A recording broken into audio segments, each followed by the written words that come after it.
Case study analysis of paint and coating failures in a corrosive industrial environment. Lecture by Dr. G. Subramanian, Chief Scientist Retired, CSIR, Central Electrochemical Research Institute. The approach adopted for the case study would provide the principal characteristics of the failure, main identifying features, basic problem-solving techniques, and applied aspects of the failures.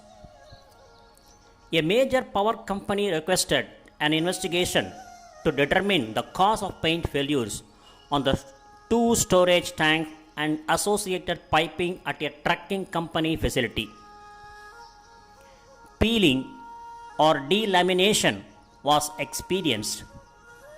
The trucking company, which was approximately 1 mile distant from the client's coal-fired power plant, was laying the blame on the power plant's stack emissions for peeling paint on the trucking company's storage tanks and associated piping system. In discussions with power plant's engineering department, it was determined that the plant was meeting the mandated gaseous emissions required of less than 1.2 pounds sulfur dioxide per million BTU output. BTU means British thermal unit, which led to water vapor droplets containing sulfuric acid and sulfate compounds. A British thermal unit is a measure of heat content of fuels or energy sources. It is the quantity of heat required to raise the temperature of 1 pound of liquid water by 1 degree Fahrenheit at the temperature that water has its greatest density, approximately 39 degree Fahrenheit. The actual measured stack emission averages 100 to 200 parts per million sulfur dioxide. The plant emission of NOx ranged between 0.05 and 0.35 pound NOx per million BTU output. The particulate emissions from the stack were primarily silicon, aluminium, and iron oxides, 87.7 weight%, with small amounts of calcium, magnesium, sodium, and potassium oxides. Some water and sulfur trioxide was also present, and the loss on ignition was 5.8%. Discussions with the trucking company representative focused on an attempt to obtain information concerning the type of paint applied and when the paint was applied to the storage tanks and piping. The representative had insufficient knowledge to answer either of these questions. A site visit was made to the trucking company and discussions were held with the client and a representative of the trucking company. Peeling paint was observed on both storage tanks as well as on the associated piping and a pipeline flange. Several measurements of the paint thicknesses were made on the pipeline, one tank, and a flange. All of these thickness measurements range between 4.5 mils, that is 0.0045 inch, and 7 mils, that is 0.007 inch. Samples of the peeling paint were collected from one tank, the pipeline, and a flange. Also, a dark soot sample was collected from the wall of one tank with a tape. This is a photograph of peeling paint from pipeline.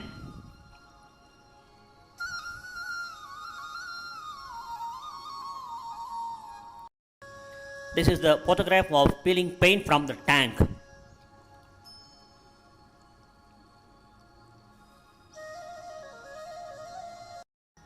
This is the picturesque view of peeling paint from flange on pipeline.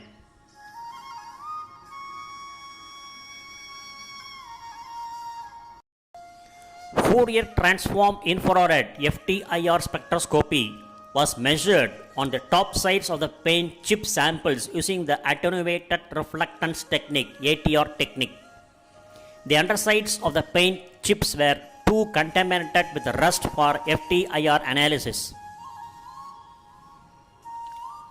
All of the paint chip samples appeared to be of similar paint resin chemistry and were phenoxy based resin as shown in figure that is as shown in the FTIR given in figure 4. Figure 4 represents the paint moiety containing phenoxy group moieties, peaks.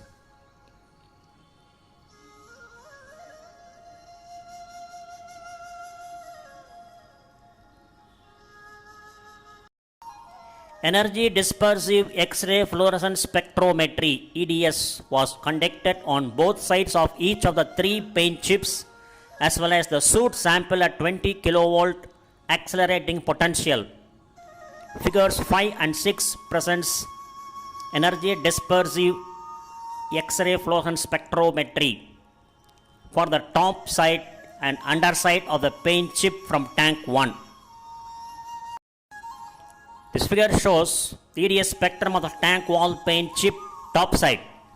You can see the peaks of carbon, oxygen, magnesium, aluminum, silicon, chloride, titanium, etc. etc.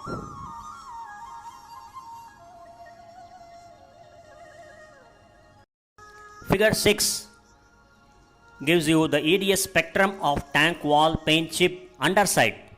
You can see the peaks of carbon, oxygen, iron, aluminum, silicon, sulfur, chloride, sulfur, titanium, etc.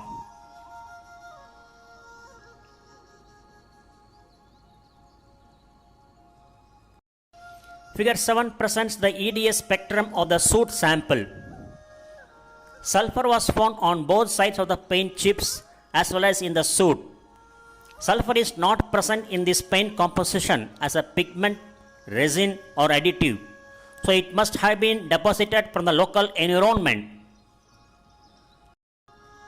Figure 7 gives you the EDS spectrum of dark followed soot particle, contains the peaks of carbon, calcium, oxygen, iron, aluminum, silicon, sulfur, potassium, calcium, so forth and so on. The power plant and or other industrial plants in the area may have been potential sources. Chlorine, otherwise chloride, was also found on both sides of the paint chips as well as in the soot. Chlorine or chloride is also not present in this paint composition and also must have been deposited from the local environment. The elemental composition of the soot matched closely the elemental composition of fly ash from the power plant. A sample of the pipe paint chip was mounted in cross section in epoxy, polished and examined under an optical microscope. The chip examined did not display defects or trapped vapor bubbles. The chip appeared to possess 2 layers or coats of paint with approximate thicknesses ranging from 1.2 to 3 mils for the top layer and 2.1 to 4.9 mils for the bottom layer. The coating system originally selected for the trucking company storage tanks and piping was not resistant to the combination of industrial stack emissions and moisture present in the local environment. Sulfur and chlorine or chloride penetration to the steel substrate surfaces appears to be a contributing factor in the delamination and peeling of the paint at the facility. Sulfur and chlorine in the form of chemical compounds may diffuse through an organic coating over a period of time and reach the metal substrate, forming metallic corrosion products which will delaminate the coating from the substrate. The sources of the sulfur and chlorine, otherwise chloride, cannot be proven with complete certainty. Based on the known sulfur emissions of the nearby coal-fired power plant, it is highly likely that power plant does contribute a share of the atmospheric sulfur, which ultimately deposits at the trucking company's site. However, it is not certain whether or not local sources of sulfur and chlorine or chloride exist, which may be contributing to the problem. Based on past experience, a coating resistant to industrial pollution should have been applied at this location. Recommendations were made here to mitigate the effects of sulfur on the tanks and piping at the trucking company with regard to repair and replacement coating. A known successful plant maintenance coating system utilized for coal-fired power plants should also be used here for the trucking company storage tanks and pipeline.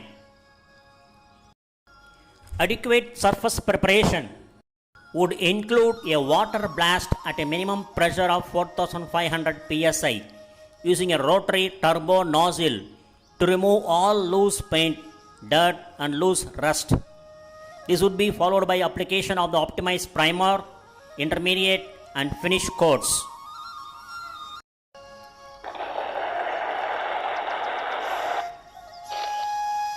Thank you very much for watching and listening this video.